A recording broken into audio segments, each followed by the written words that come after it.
तो आज के नेक्स्ट वीडियो में हम लोग डिस्कस करेंगे सीरीज आरएलसी सर्किट। ठीक, आपके पांच सर्किट हो चुके, purely resistive circuit, purely inductive circuit, purely capacitive circuit, purely next है आपका सीरीज आरएलसी सर्किट और सीरीज आरएलसी सर्किट। ये सारे आपके हो गए। नेक्स्ट की बात करेंगे हम सीरीज आरएलसी सर्किट।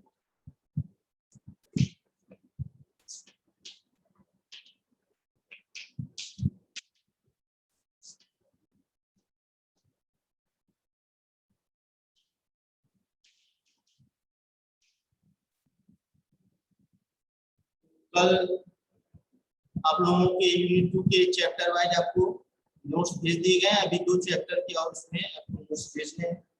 ठीक, बाकी पूरा हमने आपको बताया 6 चैप्टर थे, 4 चैप्टर तक आपको भेज दिए।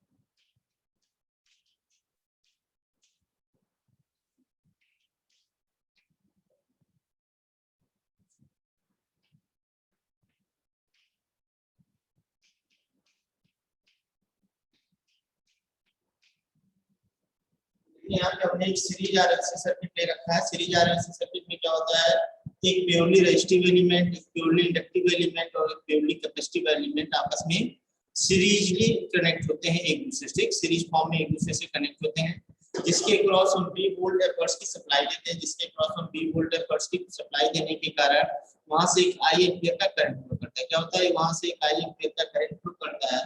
वो आई एम्पीयर का जो करंट है वो रजिस्टर आर के थ्रू पास होने के बाद वहां पे एक समथिंग ड्रॉप होता है जिसको हम बीआर से डिनोट करते हैं। इसी तरह इंडक्टर एल के क्रॉस पास होने के बाद वहां एक समथिंग ड्रॉप होता है जिसको बीएल से डिनोट करते हैं। और साथ ही साथ कैपेसिटर सी से पास होने के बाद वहां एक ड्रॉप होता है जिसको हम बीसी से डिनोट करते हैं। ठीक, जहां बीआर को बोलते हैं voltage drop across the resistive element, VL को बोलते हैं voltage drop across the inductive element और बीसी को बोलते हैं voltage drop across the capacitive element. तो अब फिर इसके बाद हमने बात किया था कि बीआर का वोल्टेज, आर का वोल्टेज ड्रॉप कैलकुलेट करने के लिए हम के हिसाब से क्या लिखते हैं, VR is equal to I into R. ठीक, फिर हमने आपको बताया था रेजिस्टेंस के रिस्पेक्ट में इंडक्टेंस में कौन सा टर्म होता है, वो इंडक्टिव रिएक्टेंस होता है। रेजिस्टेंस के रिस्पेक्ट में कैपेसिटेंस में कौन सा टर्म होता है, वो होता है कैपेसिटिव रिएक्टेंस। इंडक्टिव रिएक्टेंस को किससे डिनोट करते हैं, एक्सएल से, जिसकी वैल्यू होती है ओमेगा इनटू एल। और कैपेसिटिव रिएक्टेंस को किससे डिनोट करते हैं, एक्सी से, जिसकी वैल्यू होती है ओमेगा इनटू सी। ठीक, यहां देखिए एक्सएल बराबर चलिए बीआर इक्वल टू क्या हो जाएगा, I into R, VL equal to क्या हो जाएगा, आई इनटू एक्सएल और बीसी इक्वल टू क्या हो जाएगा, आई इनटू एक्स। क्लियर है, ये हो गया आपका। हमने क्या बताया कि यहाँ पे क्या है कि एक purely resistive element, inductive element, capacitive element आपस में एक दूसरे से सीरीज फॉर्म में कनेक्ट है, जिसे 20 वोल्ट के एफर्ट्स फ्रीक्वेंसी के क्रॉस कनेक्ट है। वहां से एक आई एम्पीयर का करंट फ्लो करने के कारण आपका हर एक एलिमेंट के क्रॉस समथिंग ड्रॉप होता है। उस ड्रॉप को हम लोग बीआर, बीएल, बीसी के फॉर्म में नोट करते हैं। बीआर की वैल्यू कैलकुलेट करते हैं आई इनटू आर से, बीएल की वैल्यू कैलकुलेट करते हैं आई इनटू एक्सएल से, और बीसी की वैल्यू कैलकुलेट करते हैं आई इनटू एक्स। ठीक, तो एक सीरीज आरएलसी सर्किट 3 मोड में वर्क करता है। ठीक, 3 मोड में वर्क करता है। पहला केस 1, इस पे डिस्कस करेंगे। दूसरा केस 2, इस पे डिस्कस करेंगे। केस 1 में क्या है, when xl is equal to x, clear है। केस 2 क्या है, when xl greater than x। Case 3 क्या है, when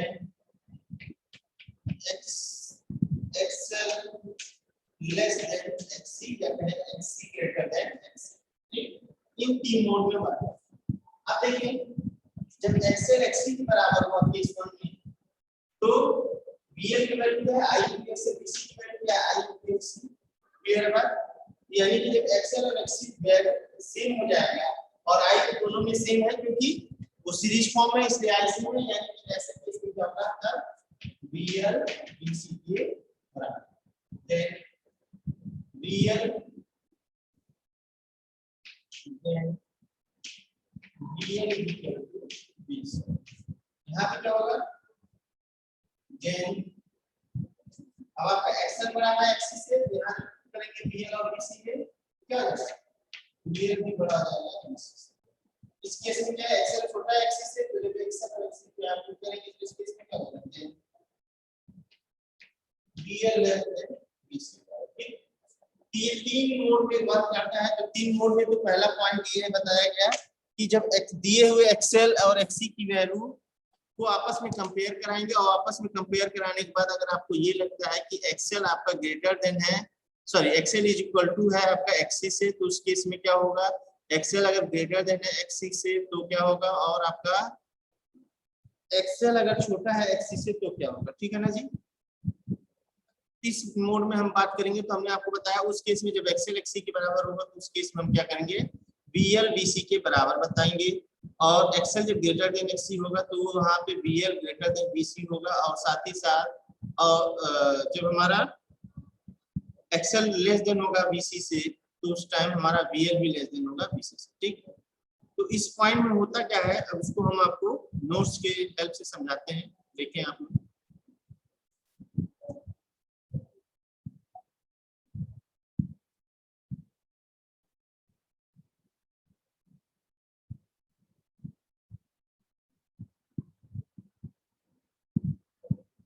तो नोट्स में देखिए इस तरीके से बना हुआ है आपका,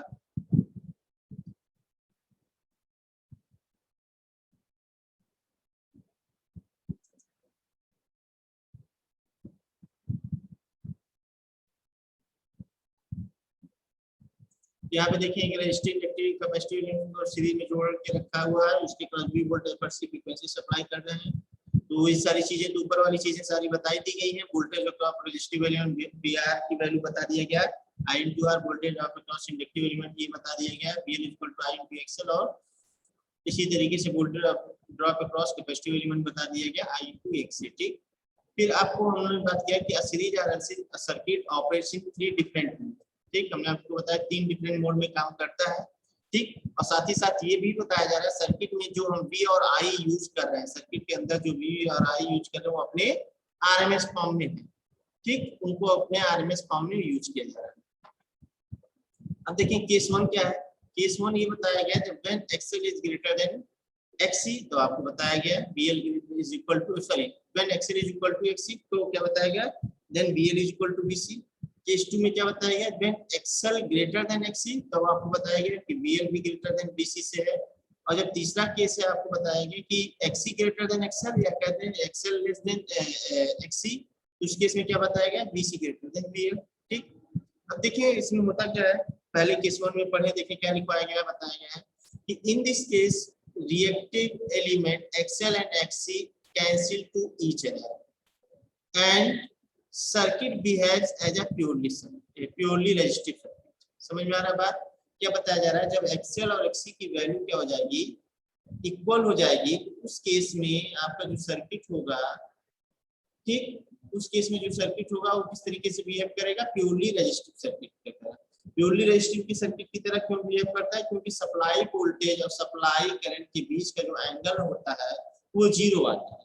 जीरो होना आपका ये पहचान है कि सर्किट प्योरली रेजिस्टिव की तरह बिहेव करता है। समझ में आ रहा है, जीरो होना क्या बताता है, किसी भी सप्लाई वोल्टेज, किसी भी सर्किट के अंदर, किसी भी सर्किट के अंदर सप्लाई वोल्टेज और सप्लाई करंट के बीच का जो अगर एंगल है, अगर वो फेज एंगल जीरो के बराबर होगा तो वो ये शो करता है कि वो सर्किट प्योरली रेजिस्टिव सर्किट की तरह बिहेव करता है।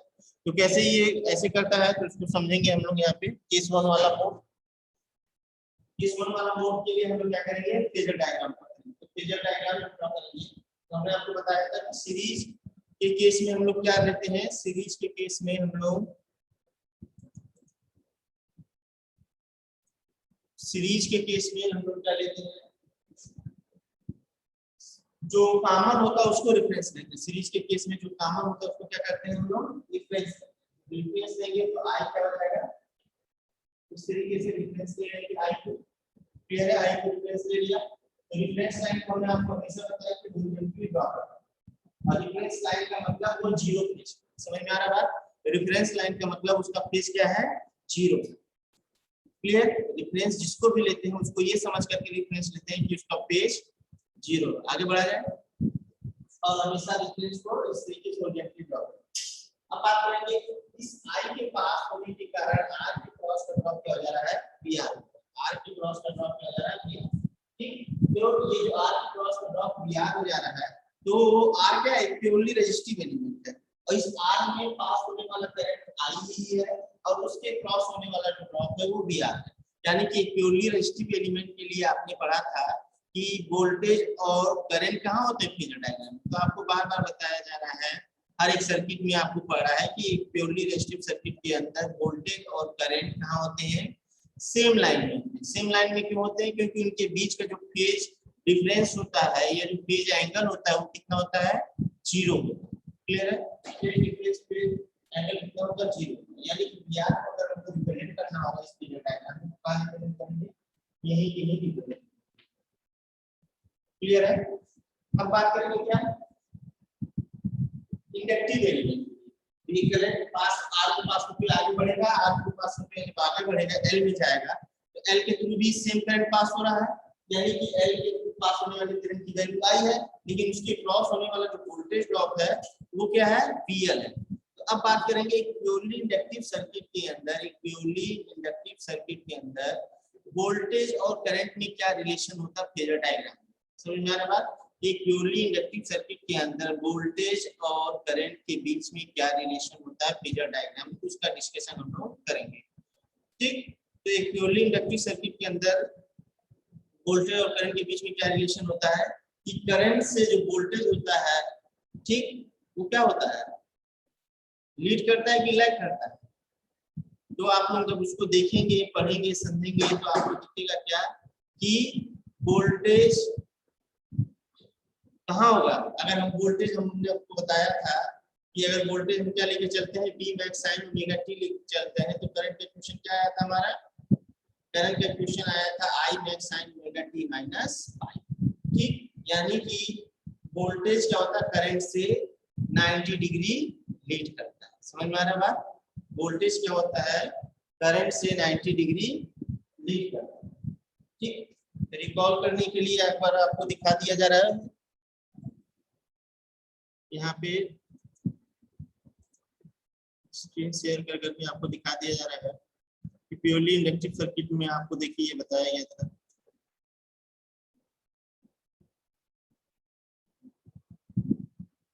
देखिए यहाँ पे, देखिए जब हम लोग वोल्टेज का इक्वेशन ये लेकर के चले थे V equal to V max sin omega t, तो करंट का जो एक्सप्रेशन आया था वो हमारा क्या आया था, I max sin omega t minus pi by 2। यानी कि यहाँ पे हम ये कह सकते हैं कि वोल्टेज करंट के रिस्पेक्ट में 90 डिग्री लीड कर रहा है, या ये कह सकते हैं कि वोल्टेज के रिस्पेक्ट में करंट 90 डिग्री लैग कर रहा है, समझ में आ रहा है। करंट के रिस्पेक्ट में बोलेंगे तो वोल्टेज लीड कर रहा है, क्योंकि करंट से वोल्टेज को देखेंगे तो कहाँ, ऊपर की साइड में देखेंगे, अब वोल्टेज से करंट को देखेंगे तो कहाँ देखेंगे, नीचे की साइड में। तो हमने आपको बताया था रेफरेंस पॉइंट से अगर हम ऊपर की तरफ चल रहे हैं तो एंगल पॉजिटिव होता है, और रेफरेंस पॉइंट से लाइन से अगर हम नीचे की तरफ बढ़ रहे हैं तो हमारा जो एंगल होता है वो निगेटिव होता है, और पॉजिटिव एंगल को हमने क्या करते हैं, लीड बोलते हैं, और निगेटिव एंगल को क्या बोलते हैं, लैग बोलते हैं, क्लियर है।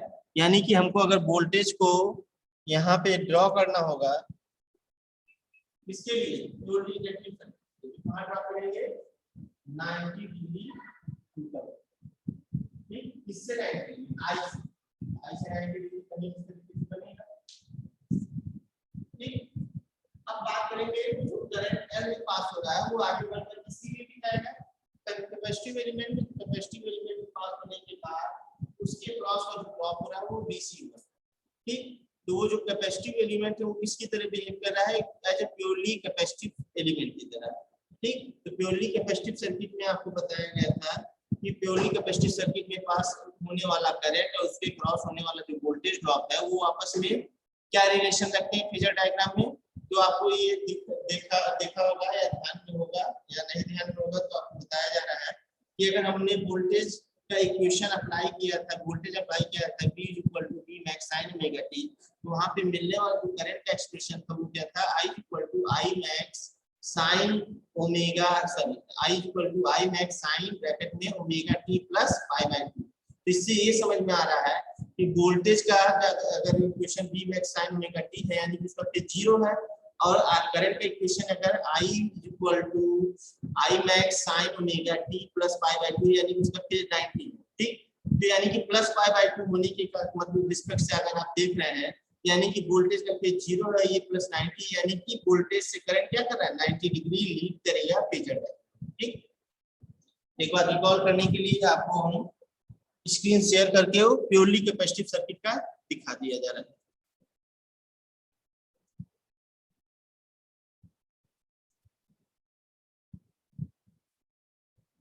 ये देखिए प्योरली कैपेसिटिव सर्किट के अंदर हम लोग चल रहे हैं, इसके अंदर हम लोग आगे बढ़ेंगे। तो वोल्टेज के एक्सप्रेशन देखिए, पहले क्या लिखा गया है कैपेसिटिव सर्किट के अंदर, V equal to V max sine omega t, और जब इसको सॉल्व कर करके हम करंट का एक्सप्रेशन निकालते हैं तो क्या आ गया है हमारा I equal to I max sine bracket में omega t plus pi by 2, ठीक। अब इसको जब हम आगे देखेंगे फेजर डायग्राम में, तो ये देखिए इसके लिए फेजर डायग्राम बना है। तो यहाँ देखिए V कहाँ पे है, यहाँ है एज ए रेफरेंस, उससे करंट क्या कर रहा है, 90 डिग्री लीड कर रहा है। अगर हम I को एज ए रेफरेंस देखें तो हम नीचे की तरफ आएंगे यानी कि V क्या करेगा, 90 डिग्री लैग करेगा। मतलब वोल्टेज के प्योरली कैपेसिटिव सर्किट के अंदर वोल्टेज प्योरली कैपेसिटिव सर्किट के अंदर अगर हम वोल्टेज को रेफरेंस लें तो करंट 90 डिग्री लीड करेगा, अगर करंट को रेफरेंस लें तो वोल्टेज 90 डिग्री लैग करेगा। समझ में आ रहा है, वोल्टेज को रेफरेंस लेने पे करंट 90 डिग्री लीड करता है और करंट को रेफरेंस लेने पे वोल्टेज 90 डिग्री लैग करेगा। क्लियर है, इन सारी चीजों को आप ध्यान से समझें तब आपको क्लियर होगा। तो यहाँ पे जो BC है तो क्या करेगा, करंट 90 डिग्री लैग कराएंगे तो कहीं इस तरीके से होगा, ठीक। अब देखिए ये बन गया। अब हमको क्या कैलकुलेट करना है, टोटल बी। टोटल बी क्या है, टोटल बी ये टोटल वोल्टेज है किसके क्रॉस का, इस सर्किट के, कौन सा सर्किट, सीरीज आरएलसी सर्किट। तो इससे आप ये भी समझ सकते हैं कि ये जो ड्रॉप आपको मिला है क्रॉस का बी आर के क्रॉस का बी एल और सी के क्रॉस का बीसी, इन तीनों का जो रिजल्टेंट आएगा वो किसके बराबर आएगा, बी के बराबर। समझ में आ रहा है, इन तीनों का जो रिजल्टेंट आएगा वो किसके बराबर आएगा, बी के बराबर। क्लियर है। अब हमको समझना है कि रिजल्टेंट बी को कैसे लिखेंगे। तो हमने तीन के मोड में बात करें, तीन मोड में बात कर रहे हैं। पहला मोड कौन सा है, case 1 when x is equal to bc, और उस टाइम हमने क्या बताया, then bn is equal to bc। तो ये क्लियर डायग्राम ड्रॉ कर रहे हैं केस 1 के लिए, समझ में आ रहा है, ये क्लियर डायग्राम ड्रॉ कर रहे हैं केस 1 के लिए ड्रॉ कर रहे हैं। तो देखिए जब bn और bc बराबर है तो bn और bc बराबर करने का मतलब क्या है कि इन दोनों का मैग्नीट्यूड सेम, जो bn वाला लाइन है और bc वाला लाइन है उनका मैग्नीट्यूड सेम है, लेकिन इनका फेज क्या है, अलग अलग है। ये करंट से प्लस 90 पे है BL और BC क्या है, करंट से माइनस 90 पे। क्या है, BL क्या है, करंट से प्लस 90 पे है और BC क्या है, माइनस 90 पे है, ठीक। तो इस तरीके से हम ये समझ सकते हैं कि ये दोनों क्या है, अपोजिट फेज, BL और BC क्या है, अपोजिट फेज। समझ में आ रहा बात, दो ऐसी क्वांटिटियां हैं BL और BC जो कि एक दूसरे के अपोजिट फेज में है, ठीक। तो जब BL और BC एक दूसरे के अपोजिट फेज में होंगे तो दो क्वांटिटी आपको मैथमेटिक्स में पढ़ाया गया होगा कि अगर दो क्वांटिटी एक दूसरे के अपोजिट फेज में होते हैं तो रिजल्टेंट कैसे निकालते हैं, ठीक। डिफरेंट फेजेस में होते हैं तो हमने आपको बताया था अगर डिफरेंट फेजेस में होते हैं तो उनका रिजल्टेंट हम लोग निकालते हैं पैरेललोग्राम मेथड से, ठीक। मतलब एक 60 पे, एक 90 पे, एक 10 पे हो, एक 70 पे हो, तो ऐसा हो केस हो तो पैरेललोग्राम मेथड ले लें। लेकिन एक अपोजिट फेज में होते हैं तो उसमें क्या करते हैं, उसमें ये ऐसा करते हैं कि जो जिस कंपोनेंट का मैग्नीट्यूड ज्यादा होता है उसमें से जो छोटा कंपोनेंट होता है या जो दूसरा छोटी क्वांटिटी होती है उसको हम सब्ट्रैक्ट कर देते हैं, ठीक। समझ में आ रहा है। अगर दो आपका क्या बताया है, दो क्वांटिटियां, एक BL है, एक इलेक्ट्रिकल क्वांटिटी BL है, एक इलेक्ट्रिकल क्वांटिटी BC है, ये दूसरे में क्या है, अपोजिट फेज में। अपोजिट फेज में रिजल्टेंट निकालने के लिए, मतलब BL और BC का रिजल्टेंट निकालने के लिए हम क्या करते हैं, इन दोनों को सब्ट्रैक्ट करते हैं। किसमें से किसमें सब्ट्रैक्ट करते हैं, बड़ी क्वांटिटी में से छोटी क्वांटिटी को सब्ट्रैक्ट करते हैं। और साथ ही साथ जो रिजल्टेंट वैल्यू होती है, जैसे मान लो इसको आपको सब्ट्रैक्ट करना है, तो या तो BL माइनस BC हो गया, तो BL माइनस BC हो गया तो BC माइनस BL होगा। तो जो हमारा रिजल्टेंट होगा वो किधर रिप्रेजेंट करेंगे, तो जो बड़ा होगा उस तरफ हम रिप्रेजेंट करेंगे। मान लीजिए अगर BL वाला साइड बड़ा है, BL का मैग्नीट्यूड बड़ा है, तो उस साइड रिजल्टेंट रिप्रेजेंट करेंगे। अगर हमारा BC वाला साइड या BC का मैग्नीट्यूड ज्यादा है तो उस साइड हम रिजल्टेंट को क्लियर है। लेकिन इस केस में क्या है, केस वन में कि BL जब हमारा एक्सेल एक्सिस बराबर है, BL BC के बराबर है, तो BL BC बराबर होने के कारण ये दूसरे एक क्या करेंगे, कैंसिल कर देंगे। तो कैंसिल करने के लिए इस तरीके से लाइन क्रॉस कर देना है आपको। उस लाइन पे क्या कर देना, लाइन क्रॉस कर देना है। तो जब ये लाइन क्रॉस कर देंगे यानी कि ये खत्म हो गया, BL और BC एक दूसरे को कैंसिल कर दिए, यानी कि अब जो रिजल्टेंट होगा वो किस पे डिपेंड करेगा, BL BC कैंसिल होगा ये। अब जो रिजल्टेंट वोल्टेज B है, सर्किट डायग्राम से समझेंगे, जो रिजल्टेंट वोल्टेज B है वो डिपेंड किस पे करेगा, अब केवल VR पे डिपेंड करेगा। समझ में आ रहा है, अब केवल क्या होगा, VR पे डिपेंड करेगा। और जब VR पे डिपेंड करेगा तो यानी B इक्वल टू क्या हो जाएगा, VR। समझ में आ रहा है, ये B इक्वल टू क्या हो जाएगा, VR, यानी कि जो B की वैल्यू होगी सर्किट के अंदर, इस केस में केस 1 में जब एक्सेल एक्सेल के बराबर होगा, BL BC के बराबर होगा, उस केस में ये सप्लाई वोल्टेज डिपेंड करेगा VR के वैल्यू पे। तो VR की वैल्यू जितनी होगी वही B कहलाएगा। इस तरीके से अब हम सप्लाई वोल्टेज और सप्लाई वोल्टेज और सप्लाई करंट के बीच का जब एंगल चेक करेंगे, सप्लाई करंट और सप्लाई वोल्टेज के बीच का जब फेज एंगल चेक करेंगे, तो फेज एंगल क्या होगा, कितना होगा, वो फेज एंगल हमारा कितना मिलेगा आपको,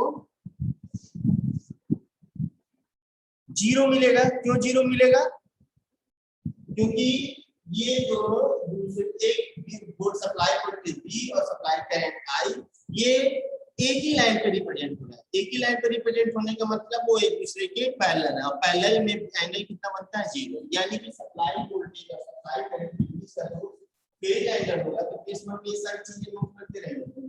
phase angle I equal to 0 और V equal to VR। Clear है, phase angle phi equal to 0 और V equal to VR। Clear है। अगर जब फेज एंगल phi 0 हो जाता है किसी भी RLC सर्किट के अंदर, किसी भी गिवन सर्किट के अंदर, आपका अगर फेज एंगल phi 0 हो जाता है, हमने बताया फेज एंगल चेक कहां करते हैं, हमेशा सप्लाई करंट I और सप्लाई वोल्टेज V के बीच। बार-बार आपको ये चीज ध्यान दिलाया जा रहा है। सर्किट के अंदर जब भी हमको फेज एंगल चेक करना होगा तो हम फेज एंगल कहां चेक करेंगे, सप्लाई वोल्टेज V और सप्लाई करंट कैपिटल I के बीच। ठीक, तो जब फेज एंगल चेक करेंगे तो हमेशा 0 आएगा। अगर किसी सर्किट के अंदर फेज एंगल 0 आता है तो हम उसको कह सकते हैं it behaves angle, it behaves as a purely resistive circuit. समझ में आ रहा है, ये किस तरीके से बिहेव करेगा, प्योरली रेजिस्टिव सर्किट। और जब प्योरली रेजिस्टिव सर्किट की तरह बिहेव करेगा तो प्योरली रेजिस्टिव सर्किट के अंदर जो जो चीजें भी आपने स्टडी कर रखा है वो सारी चीजें इसमें फॉलो होंगी। जो जो चीजें स्टडी कर रखा है का मतलब उसको अभी हम आपको स्क्रीन शेयर कर करके प्योरली रेजिस्टिव सर्किट को समझा रहे हैं, दिखा रहे हैं। ठीक,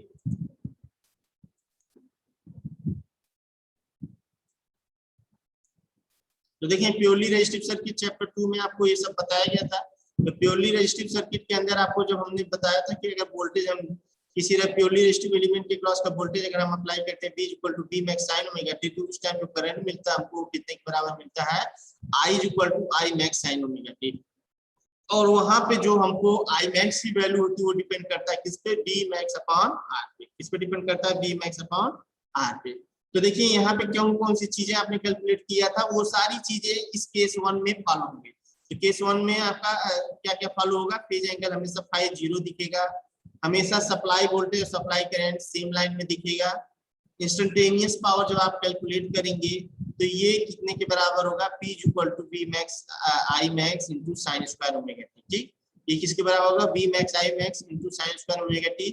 और जब इसके हेल्प से हम टोटल पावर कैलकुलेट करने जाएंगे तो टोटल पावर की वैल्यू हमारा ये क्या आ जाएगा, P equal to VRMS into IRMS। ठीक, जहां VRMS और IRMS को सिंपली VI लिख सकते हैं। क्लियर है, और उसके लिए जब हम वेव फॉर्म ड्रॉ करेंगे तो ये सारी चीजें आपको दिखेंगी।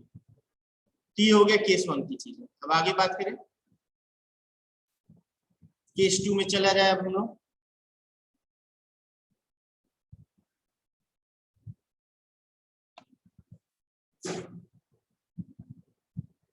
केस 2 में देखिए, केस 2 हमने क्या बताया, केस 2 बताया when XL greater than XC, जब हमारा एक्सल किससे बड़ा है एक्सी से, तब हमारा बीएल भी बड़ा है किससे, बीसी से। एक्सल बड़ा है एक्सी से तो बीएल बड़ा है हमारा बीसी से।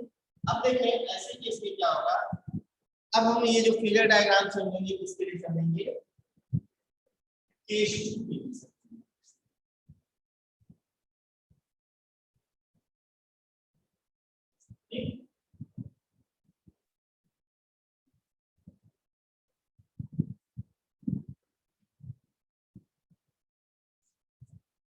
केस 2 के लिए समझेंगे तो यहाँ पे क्या बताया जा रहा है कि जब एक्सल बड़ा होगा एक्सी से तो बीएल बीसी से बड़ा होगा। तो अभी पिछले वाले केस में बीएल और बीसी बराबर थे, इसलिए जो दोनों लाइनों का मैग्नीट्यूड था उसको हमने सेम रखते हुए लाइन सेम ड्रॉ किया था, मतलब इक्वल डिस्टेंस का ड्रॉ किया। अगर हमको बीएल की मैग्नीट्यूड ज्यादा दिखाना तो बीएल को थोड़ा बीसी से बड़ा बनाना, समझ में आ रहा है। बीएल का जो आपका लाइन है वो बीएल का लाइन वो बीसी से बड़ा ड्रॉ करें, ठीक। अब हमने आपको बताया कि जो बीएल है इसकी जो बातें हो चुकी थी कि हमारा जो प्योरली रेजिस्टिव का वोल्टेज ड्रॉप है वो करंट के फेज में होगा, प्योरली इंडक्टिव एलिमेंट का जो वोल्टेज ड्रॉप बीएल वो 90 डिग्री लीड करेगा, और जो प्योरली कैपेसिटिव का एलिमेंट का जो वोल्टेज ड्रॉप बीसी वो क्या होगा 90 डिग्री लैग करेगा। अब हमने ये भी बात कर लिया था कि जो आपका इलेक्ट्रिकल क्वांटिटी बीएल है और इलेक्ट्रिकल क्वांटिटी बीसी है, ये +90 करंट से +90 होने के कारण करंट से -90 होने के कारण ये दोनों आपका क्या कहलाते हैं, VL and VC are in opposite phase. और हमने बताया अगर दो इलेक्ट्रिकल क्वांटिटियां आपके अपोजिट फेज में है तो उनका रिजल्टेंट कैसे हमको मिलेगा। अगर दो इलेक्ट्रिकल क्वांटिटियां हमारा अपोजिट फेज में है तो उनका हमको क्या बोलते हैं रिजल्टेंट हमको उन दोनों को सब्ट्रैक्ट करने से मिलेगा। सब्ट्रैक्ट किसमें से किसको करते हैं, बड़े में से छोटे को, तो यानी कि बीएल माइनस बीसी करेंगे और रिजल्टेंट किधर रिप्रेजेंट करते हैं, बड़े की तरफ, बड़े की तरफ रिप्रेजेंट करेंगे तो हमारा क्या जाएगा बीएल माइनस बीसी। समझ में आ रहा है, रिजल्टेंट क्या जाएगा यहाँ पे बीएल माइनस बीसी, और रिजल्टेंट जो आता मिलता है वो किधर रिप्रेजेंट करते हैं, बड़े की तरफ, तो बड़े की तरफ रिप्रेजेंट कर दिए तो मैं मुझे बीएल माइनस। अब आपको बीएल और बीसी का रिजल्टेंट मिल गया, अब आपको इसका और इसका रिजल्टेंट बीएल माइनस बीसी और बीआर का रिजल्टेंट, वो जो रिजल्टेंट आएगा वो भी के बराबर। समझ में आ रहा बात, जो बीएल और बीसी का जो रिजल्टेंट आएगा वो क्या होगा, बीएल माइनस बीसी और बीआर का रिजल्टेंट वो किसके बराबर होगा, बीआर के बराबर, ठीक है। अब इसका रिजल्टेंट ड्रॉ करने के लिए हम क्या करेंगे, पैरेललोग्राम मेथड का हेल्प लेंगे। पैरेललोग्राम मेथड का जब हेल्प लेंगे हम लोग, ठीक, तो क्या होगा, यहाँ पे पैरेलल लाइन बीआर से